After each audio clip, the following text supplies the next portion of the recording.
Assalamualaikum warahmatullahi wabarakatuh. Semoga kita semuanya senantiasa dalam lindungan dan petunjuk Yang Maha Kuasa. Amin. Episode yang pertama yaitu tentang penemuan makam Wali Pitu Bali. Setelah beliau Habib Thayyib Zain Arifin Asgaf mendapatkan isyarah dan juga petunjuk, maka beliau membentuk sebuah tim dan kemudian bersepakat untuk mengadakan penelitian lebih mendalam keberadaan makam para wali Pitu Bali yang berada di Provinsi Bali.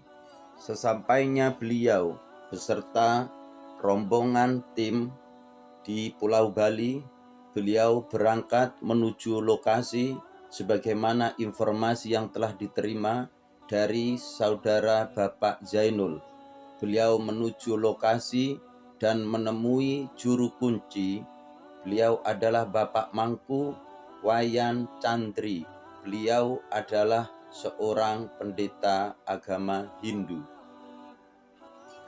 Menurut keterangan dari Bapak Mangku, diperoleh bahwa makam tersebut adalah makam Raden Amangkurat yang bergelar Pangeran Mas Sepuh dengan gelar Islam Syekh Ahmad Hamdun Khairusoleh.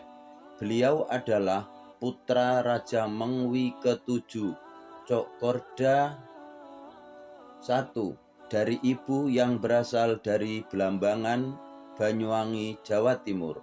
Ibunya adalah seorang muslimah dan semasa kecil beliau dididik dan dibesarkan di dalam lingkungan Islami.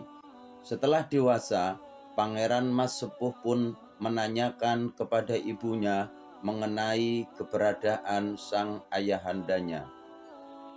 Betapa mulianya para leluhur kita, para sesepuh kita, para orang tua kita yang mengajarkan kita untuk tetap berbakti kepada kedua orang tua, walaupun berbeda keyakinan, walaupun berbeda agama, tetapi itu tidak menjadikan kemudian batas untuk tidak menghargai, untuk tidak menghormati, dan untuk tidak memuliakan kedua orang tua kita.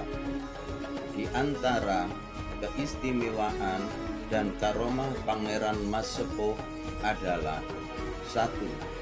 Beliau seorang yang masih muda, akan tetapi sangat tinggi dan luas ilmu agamanya, cakrawala pengetahuannya. 2. Berdasarkan kabar, beliau memiliki karomah. Atas izin Yang Maha Kuasa, mampu berjalan di atas air. Keistimewaan, kelebihan, dan kesaktian bisa saja terjadi atas pemberian dan izin Yang Maha Kuasa. Di era sekarang pun, terkadang kita masih bisa melihat kesaktian saudara-saudara kita yang ada di Bali. Di antara mereka ada yang tidak terluka, terkena pedang, keris, bahkan tombak sekalipun ketika menjalankan ritual keagamaan, yaitu agama Hindu. 3.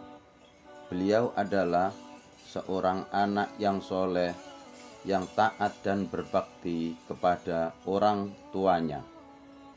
Hal ini terbukti setelah beliau dewasa. Beliau menanyakan kepada ibunya mengenai siapa sebenarnya ayahnya.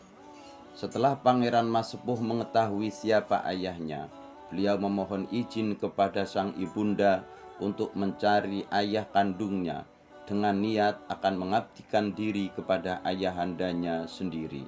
Dengan berat hati, ibunya melepas kepergian Pangeran Mas Sepuh ke Bali dan membekalinya dengan sebuah keris pusaka yang berasal dari kerajaan Mengwi dan juga berbekal doa dan restu dari sang ibunda.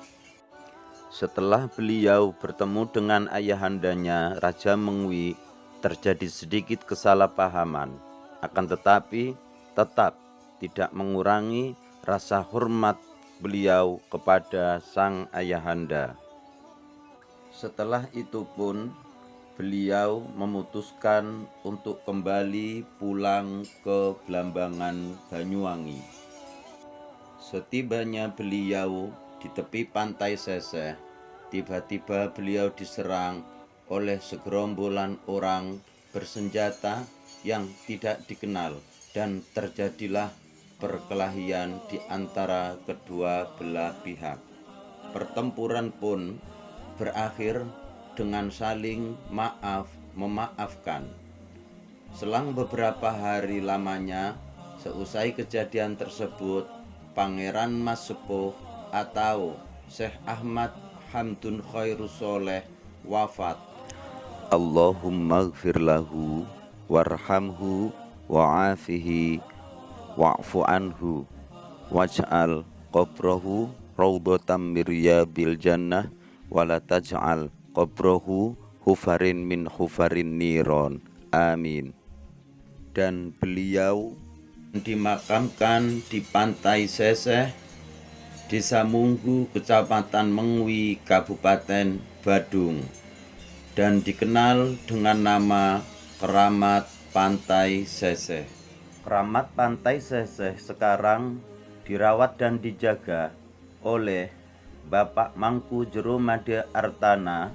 Beliau generasi yang ke-8 dari para sesepuh dan leluhurnya menjadi juru kunci Keramat Pantai Seseh, yang alhamdulillah secara pribadi kami sering bertemu beliau ketika berziarah dan mendapatkan keterangan serta penjelasan yang banyak dari beliau. Ungkapan terima kasih yang teramat banyak kami sampaikan kepada beliau dan segenap saudara-saudara kami warga Bali yang memberikan pelayanan, penghormatan, dan kesempatan kepada para peziarah untuk melaksanakan ziarah. Semoga menjadi amal yang bermanfaat. Amin. Demikian episode pada kesempatan kali ini. Permohonan maaf kami sampaikan ketika ada perbedaan pendapat, cara pandang, dan latar belakang dari penyampaian kami, dan akhirnya kami akhiri. Assalamualaikum warahmatullahi wabarakatuh. Semoga Yang Kuasa senantiasa melindungi kita, menjaga kita, dan memberikan petunjuk kepada kita semuanya. Amin.